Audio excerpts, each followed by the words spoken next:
कहानी की शुरुआत में हमें एक बेहद खौफनाक रेगिस्तान दिखाया जाता है। एक ऐसी जगह जहां जिंदगी और मौत के बीच बस एक पतली सी लकीर है। यहाँ ऐसे लोगों को भेज दिया जाता है जो आम समाज के लिए या तो बेकार हो चुके होते हैं या फिर इतने खतरनाक कि उन्हें आम इंसानों के बीच रखना मुमकिन नहीं होता। इस रेगिस्तान के एक तरफ है कंफर्ट जोन होता है, जहां खाने पीने, रहने और पहनने की हर सुविधा मौजूद है। लेकिन इस चमक दमक के पीछे छुपे हैं ऐसे राज जो किसी जहन्नुम से कम नहीं। और दूसरी तरफ हैं वे लोग जो भूख और मजबूरी के चलते नरभक्षी बन चुके हैं। इनके पास न खाने को कुछ है, न पीने के लिए पानी। इसलिए जो भी इन्हें मिलता है उसे मार कर खा जाते हैं, फिर चाहे वह इंसान ही क्यों ना हो। इसी बीहड़ रेगिस्तान में आज एक लड़की को छोड़ दिया जाता है जिसका नाम है आर्लेन। और यहीं से शुरू होती है ये खौफनाक कहानी। आर्लेन को यहाँ छोड़ने के लिए दो पुलिस ऑफिसर आते हैं, क्योंकि आर्लेन ने कुछ ऐसे अपराध किए हैं जिनकी कोई सज़ा तय नहीं की जा सकती। इसीलिए अब उसे अपनी बची हुई जिंदगी इसी दीवार के उस पार बितानी होगी। इसके बाद उसके साथ जो कुछ भी होगा उसकी कोई जिम्मेदारी अमेरिकन सरकार नहीं लेती। यह बात वहां लगे बोर्ड पर साफ लिखा होता है। अब आर्लेन पूरी तरह से खुद के भरोसे है। इस बीच हम देखते हैं कि उसके पास एक कागज है जिस पर लिखा है फाइंड द कंफर्ट। इस बीहड़ और सुनसान रेगिस्तान में वह अकेली आगे बढ़ती जा रही है। दूर दूर तक कोई दिखाई नहीं देता, लेकिन फिर भी वह इसी उम्मीद में चलती रहती है। कुछ देर बाद उसे सामने एक क्रैश हुई कार दिखाई देती है। वह उसके अंदर थोड़ी देर आराम करने का फैसला करती है। कब उसकी आंख लग जाती है उसे खुद भी पता नहीं चलता। अचानक किसी के आने की आवाज़ से उसकी नींद खुल जाती है। वह देखती है कि कुछ अनजान लोग हाथों में हथियार लिए उसकी तरफ बढ़ रहे हैं। उनके चेहरों पर हैवानियत साफ झलक रही होती है। आर्लेन भागने की कोशिश करती है, लेकिन अब बहुत देर हो चुकी होती है। वे लोग उसे पकड़ लेते हैं और मारकर बेहोश कर देते हैं। जब आर्लेन को होश आता है तो वह खुद को हाथ पैर बंधा हुआ पाती है। आसपास देखने पर पता चलता है कि उसे एक क्रैश हुए प्लेन के अंदर कैद करके रखा गया है। तभी वहां एक औरत आती है जो बिना किसी हिचक के आर्लेन के हाथ और पैर काट देती है और फिर उन्हें अपना सुबह का नाश्ता बना लेती है। जी हाँ, आपने बिल्कुल सही सुना, सुबह का नाश्ता। क्योंकि यही वे लोग हैं जिनके बारे में हमने शुरुआत में बात की थी, नरभक्षी। असहनीय दर्द के कारण आर्लेन वहीं बेहोश हो जाती है, लेकिन किसी को उसकी जरा भी परवाह नहीं होती। इसके बाद हम इस पूरे नरभक्षी परिवार को देखते हैं जो संख्या में काफी बड़ा है। ये लोग अपनी फिटनेस का बहुत ध्यान रखते हैं, लेकिन साथ ही इन्होंने कुछ इंसानों को कैद करके भी रखा हुआ है ताकि इनके खाने में कभी कोई कमी ना पड़े। इसी बीच हम अपने दूसरे किरदार जेसन को देखते हैं जो इसी नरभक्षी ग्रुप का हिस्सा है। जेसन का एक छोटा सा परिवार भी है जिसके साथ आगे चलकर बहुत कुछ गलत होने वाला है। अब कहानी का रुख जाती है कंफर्ट जोन की ओर। यहाँ की जिंदगी बिल्कुल उल्टी है। यहाँ हर तरह की सुविधाएं मौजूद हैं, खाने के लिए भरपूर खाना, पीने के लिए साफ पानी, कुल मिलाकर यहाँ किसी चीज की कमी नहीं है। इधर आर्लेन नोटिस करती है कि उसे एक काल कोठरी जैसी जगह में बंद करके रखा गया है जो शायद इन लोगों का स्टोर रूम है। तभी उसे ऊपर से किसी की दिल दहला देने वाली चीख सुनाई देती है। उस आवाज को सुनकर वह डर के मारे अपने पूरे शरीर पर अपना ही वेस्ट लपेट लेती है। अगले दिन वही लेडी उसे लेने के लिए आती है। आर्लेन के शरीर पर लगी गंदगी देखकर वह घिन से भर जाती है और तुरंत पीछे हट जाती है। लेकिन खाना तो इन्हें खाना ही है, इसीलिए वह पानी लेने चली जाती है। इसी दौरान आर्लेन वहां पड़ी एक लोहे की रॉड चुपचाप अपने पास छुपा लेती है। जैसे ही वह लेडी वापस आती है, आर्लेन उस पर जोरदार हमला करती है और उसे जान से मार देती है। उसे ऐसा करते हुए पास ही बंद एक कैदी देख लेता है, लेकिन वह कुछ बोल नहीं पाता क्योंकि इन लोगों ने उसकी जुबान उसी सुबह नाश्ते में खा ली होती है। खैर, अब आर्लेन वहां से एक स्केटबोर्ड चुराती है और जान बचाकर भाग निकलती है। वह स्केटबोर्ड पर लेटकर काफी दूर तक निकल जाती है, लेकिन ज्यादा देर तक नहीं। अब वह पूरी तरह थक चुकी होती है। आखिरकार वह वहीं रुक जाती है। तभी उसके पास एक बूढ़ा आदमी आता है जिसके हाथ में एक ट्रॉली होती है।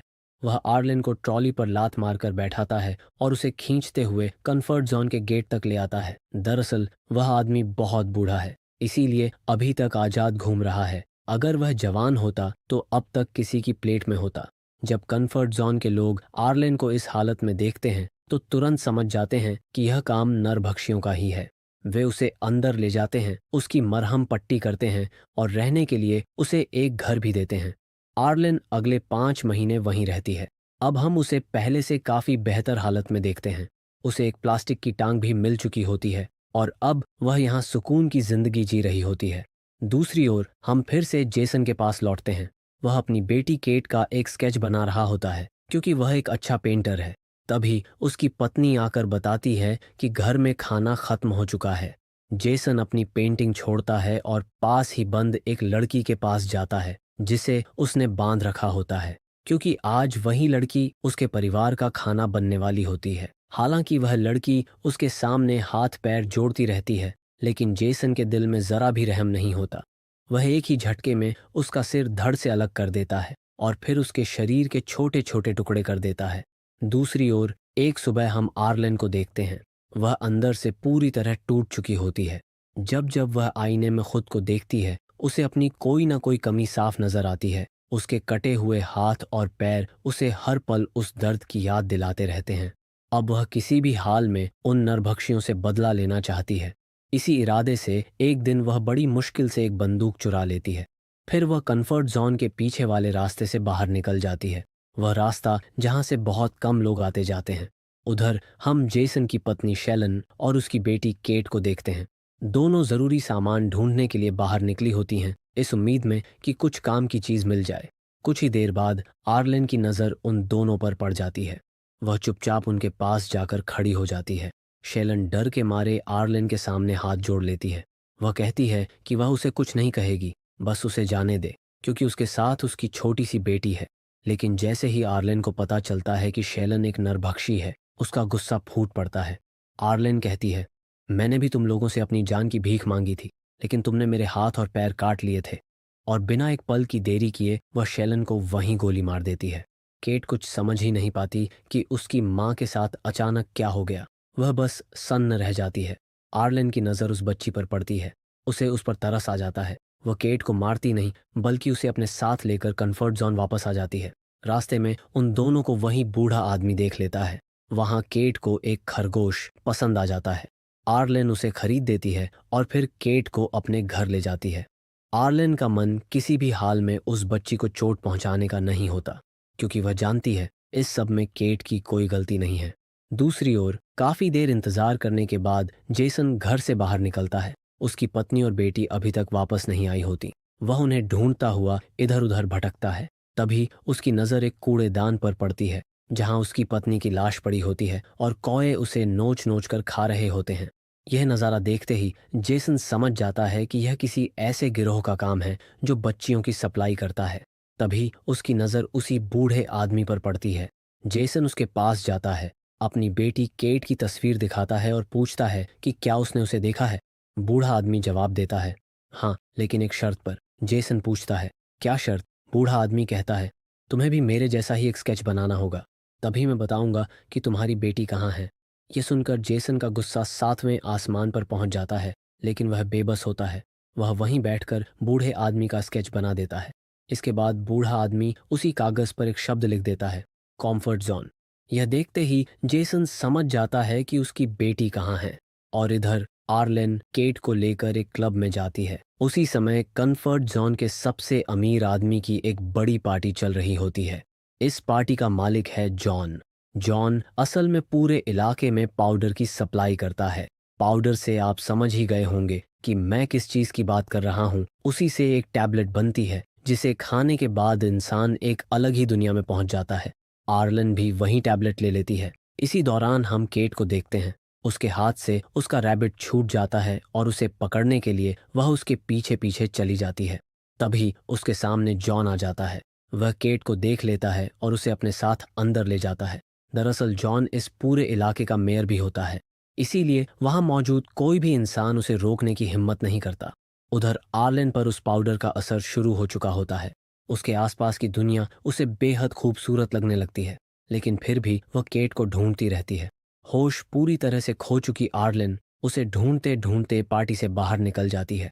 चलते चलते वह इतनी दूर निकल जाती है कि उसे खुद भी एहसास नहीं होता। उसे यह तक पता नहीं चलता कि उसके बिल्कुल पास जेसन खड़ा है। जब अगली सुबह उसकी आंख खुलती है तो वह देखती है कि उसके सामने जेसन खड़ा है। जेसन के हाथ में आर्लेन का आर्टिफिशियल पैर होता है, जिसके बिना वह चल भी नहीं सकती। इसी बीच जेसन उसे अपनी बेटी केट का स्केच दिखाता है और पूछता है कि क्या उसने इस बच्ची को कहीं देखा है।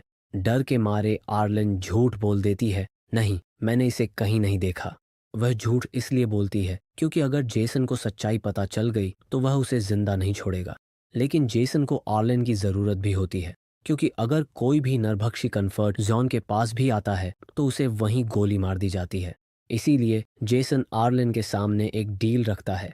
वह कहता है, मैं तुम्हें सही सलामत कन्फर्ट जोन के अंदर छोड़ दूंगा और तुम्हें कोई नुकसान नहीं पहुंचाऊंगा, लेकिन बदले में तुम मुझे अंदर से मेरी बेटी को ढूंढ कर ला कर दोगी। वह उसे साफ चेतावनी भी देता है, अगर तुमने ज़रा सी भी चालाकी की तो मैं तुम्हें दुनिया के किसी भी कोने से ढूंढ लाऊंगा और फिर तुम्हें छोटे छोटे टुकड़ों में काट कर खा जाऊंगा।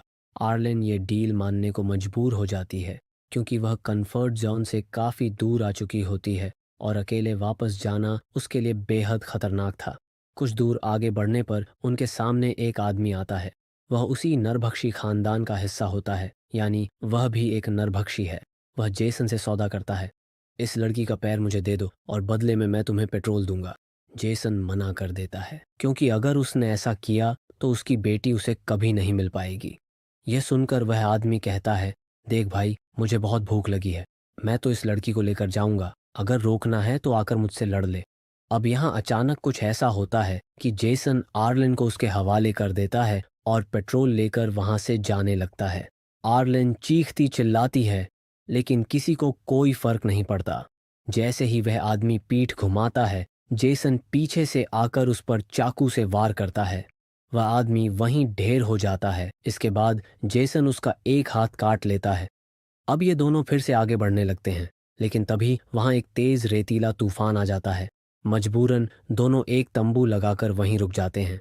तूफान धीरे धीरे थमता है, लेकिन तब तक चारों तरफ अंधेरा हो चुका होता है। इसीलिए दोनों वहीं रात गुजारने का फैसला करते हैं। जेसन उसी मरे हुए आदमी के हाथ को पकाकर खाता है और वहीं आर्लिन को भी देता है। दोनों के बीच लंबी बातचीत होती है। वे एक दूसरे को जानने की कोशिश करते हैं। जेसन बताता है कि जब वह 16 साल का था तो वह एक बोट के जरिए अमेरिका आया था, लेकिन बॉर्डर पर उसे पकड़ लिया गया क्योंकि वह गैर कानूनी तरीके से देश में घुसा था। तभी से वह इसी इलाके में रहने को मजबूर है। वहीं आर्लिन अपनी कहानी सुनाती है। वह पहले नेशनल सिक्योरिटी एजेंसी NSA में काम करती थी, लेकिन उसे दुश्मन देश के एक आदमी से प्यार हो गया। प्यार में अंधी होकर उसने उसे अपनी कुछ सीक्रेट इन्फॉर्मेशन दे दी। जब अमेरिका को इस गद्दारी के बारे में पता चला तो उसे यहाँ लाकर छोड़ दिया गया। दोनों एक दूसरे की बातें सुनते सुनते काफी करीब आ चुके होते हैं, लेकिन तभी पीछे से एक गोली चलती है। वह गोली सीधा जेसन को लगती है और वह वहीं जमीन पर गिर पड़ता है। कुछ लोग अचानक वहां आ जाते हैं। वे कंफर्ट जोन के होते हैं। वे आर्लिन को अपने साथ ले जाते हैं और उसे कंफर्ट जोन में छोड़ देते हैं। लेकिन अब आर्लिन का मन वहां बिल्कुल नहीं लगता। वह जेसन को वहीं छोड़कर आना नहीं चाहती थी। इसलिए वह एक बहुत कठिन फैसला लेती है और वापस उसी जगह जाती है जहां उसने जेसन के साथ शाम बिताई थी। वहां उसे जेसन की स्केचबुक मिलती है, जिसमें उसकी बेटी केट के कई स्केच बने होते हैं। उन्हें देखकर आर्लिन टूट जाती है। उसे एहसास होता है कि आज केट के खो जाने की कहीं न कहीं वजह वह खुद ही थी। अब वह तय कर लेती है कि किसी भी हाल में वह केट को ढूंढेगी, चाहे उसे कुछ भी करना पड़े। वह वापस कंफर्ट जोन आती है और हर किसी से केट के बारे में पूछती है, लेकिन किसी को भी उस बच्ची के बारे में कोई जानकारी नहीं होती। इधर वही बूढ़ा आदमी दूर आसमान में उड़ते हुए कुछ कौमों को देखता है। उसे शक होता है कि शायद वहां कोई जानवर मरा पड़ा है। वह दौड़ते हुए वहां पहुंचता है, लेकिन वहां उसे जेसन बेहोशी की हालत में पड़ा मिलता है। वह जेसन को बचाने के लिए एक कौवा पकड़ता है और उसे खिला देता है, ताकि उसके शरीर में थोड़ी सी जान लौट आए। उधर आर्लिन उदास होकर अकेली बैठी होती है। उसे समझ नहीं आ रहा होता कि अब आगे क्या करे। तभी उसकी नज़र जॉन के पैलेस पर पड़ती है। वहां से कुछ औरतें बाहर निकलती हैं और उन्हीं में से एक औरत के साथ केट भी होती है। आर्लिन उस समय कुछ नहीं करती। दूसरी ओर बूढ़े आदमी की मदद से जेसन अब ठीक हो चुका होता है। वह उसका शुक्रिया अदा करता है और फिर अपनी बेटी को ढूंढने के लिए वहां से निकल पड़ता है। यहाँ आर्लिन उस पैलेस में पहुंचती है जहां कई सारी औरतें काम कर रही होती हैं। वे सभी उस पाउडर को छोटे छोटे पैकेट्स में भर रही होती हैं। ये सब देखकर आर्लिन उनसे गुजारिश करती है कि उसे भी यहाँ काम पर रख लिया जाए। यहीं हमें पता चलता है कि जॉन ने केट को अडॉप्ट कर लिया होता है, क्योंकि उसकी अपनी कोई औलाद नहीं होती। इसी वजह से वह आर्लेन को भी काम पर रख लेता है। इसके बाद एक लेडी आर्लेन को एक कमरे में ले जाती है ताकि उसे अच्छे कपड़े पहनाए जा सके। वॉशरूम जाने का बहाना बनाकर आर्लेन अंदर जाती है और अपने नकली पैर के अंदर छुपाई हुई बंदूक निकाल लेती है। फिर वह उसी लेडी को बंदी बना लेती है और उसे अपने साथ जॉन के पास ले जाती है। आर्लेन जॉन से कहती है, अगर तुमने उस बच्ची को अभी नहीं छोड़ा तो मैं इसे मार दूंगी, और इसके पेट में पल रहे बच्चे को भी। ये सुनते ही जॉन डर जाता है। वह बिना एक पल गंवाए केट को छोड़ देता है। केट को लेकर आर्लेन कंफर्ट जोन से बाहर निकल आती है। उसी समय सामने से आते हुए जेसन उन्हें देख लेता है। अपनी बेटी को जिंदा देखकर जेसन की खुशी का ठिकाना नहीं रहता, लेकिन तभी आर्लेन उससे गुजारिश करती है कि वह उसे भी अपने साथ ले चले। ये सुनते ही जेसन भड़क जाता है। वह कहता है, हम लोग नरभक्षी हैं, तुम किसी भी वक्त किसी का शिकार बन सकती हो। लेकिन आर्लेन मना कर देती है। वह कहती है कि वह जेसन को पसंद करने लगी है, वह बस उसके साथ रहना चाहती है। इसी बीच केट अपने पिता से कहती है कि उसे बहुत भूख लगी है। मजबूरी में वह केट के उसी खरगोश को पका देता है और उसे खिला देता है। ये देखकर आर्लेन की आंखों से आंसू बहने लगते हैं। लेकिन दोस्तों, यही इस दुनिया की हकीकत है। अब जेसन ने आर्लेन को भी एक्सेप्ट कर लिया होता है, यानी अब ये तीनों एक परिवार बन चुके होते हैं।